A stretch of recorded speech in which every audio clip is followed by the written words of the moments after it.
ಚಿಕ್ಕಮಗಳೂರಿನ ಆಲ್ದೂರು ಮೊರಾರ್ಜಿ ದೇಸಾಯಿ ವಸತಿ ಶಾಲೆ ಪ್ರಾಂಶುಪಾಲರ ದೌರ್ಜನ್ಯ ಖಂಡಿಸಿ ದಲಿತ ಸಂಘಟನೆಗಳ ಒಕ್ಕೂಟದಿಂದ ಪ್ರತಿಭಟನೆ. ದಲಿತ ಮುಖಂಡರ ಬಂಧನ.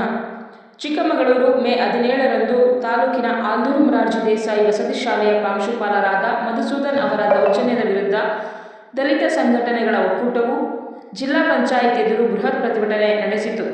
ಪ್ರಾಂಶುಪಾಲರು ಜಾತಿ ನಿಂದನೆ, ಮಹಿಳೆಯರ ಮೇಲೆ ದೌರ್ಜನ್ಯ ಮತ್ತು ಆಹಾರ ಪದಾರ್ಥಗಳಲ್ಲಿ ಅವ್ಯವಹಾರ ನಡೆಸುತ್ತಿದ್ದಾರೆ ಎಂದು ಪ್ರತಿಭಟನಾಕಾರರು ತೀವ್ರವಾಗಿ ಆಕ್ರೋಶ ವ್ಯಕ್ತಪಡಿಸಿದರು.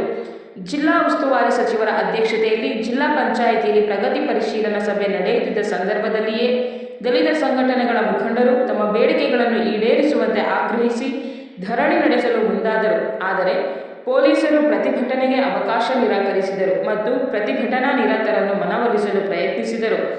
ತಮ್ಮ ಹಕ್ಕಿಗಾಗಿ ಹೋರಾಡುತ್ತಿದ್ದ ದಲಿತ ಮುಖಂಡರು ಪೊಲೀಸರ ಮಾತಿಗೆ ಸೊಪ್ಪು ಹಾಕದ ಕಾರಣ ಅವರನ್ನು ಬಲವಂತವಾಗಿ ಬಂಧಿಸಲಾಯಿತು.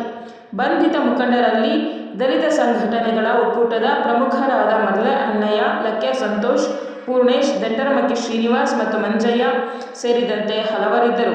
ಈ ಸಂದರ್ಭದಲ್ಲಿ ಮಾತನಾಡಿದ ಪ್ರತಿಭಟನಾಕಾರರು, ಮೊರಾರ್ಜಿ ದೇಸಾಯಿ ವಸತಿ ಶಾಲೆಯಲ್ಲಿ ನಡೆಯುತ್ತಿರುವ ದೌರ್ಜನ್ಯ ಮತ್ತು ಭ್ರಷ್ಟಾಚಾರವನ್ನು ನಾವು ಸಹಿಸುವುದಿಲ್ಲ.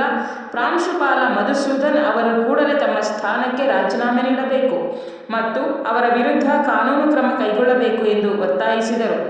ದಲಿತ ಮುಖಂಡರನ್ನು ಬಂಧಿಸಿರುವ ಪೊಲೀಸರ ಕ್ರಮವನ್ನು ಪ್ರತಿಭಟನಾಕಾರರು ತೀವ್ರವಾಗಿ ಖಂಡಿಸಿದರು. ನಮ್ಮ ಹಕ್ಕುಗಳಿಗಾಗಿ ಶಾಂತಿಯುತವಾಗಿ ಪ್ರತಿಭಟನೆ ನಡೆಸುತ್ತಿದ್ದ ನಮ್ಮ ಮುಖಂಡರನ್ನು ಬಂಧಿಸಿರುವುದು ಅನ್ಯಾಯ. ಕೂಡಲೇ ಅವರನ್ನು ಬಿಡುಗಡೆ ಮಾಡಬೇಕು ಎಂದು ಅವರು ಆಗ್ರಹಿಸಿದರು.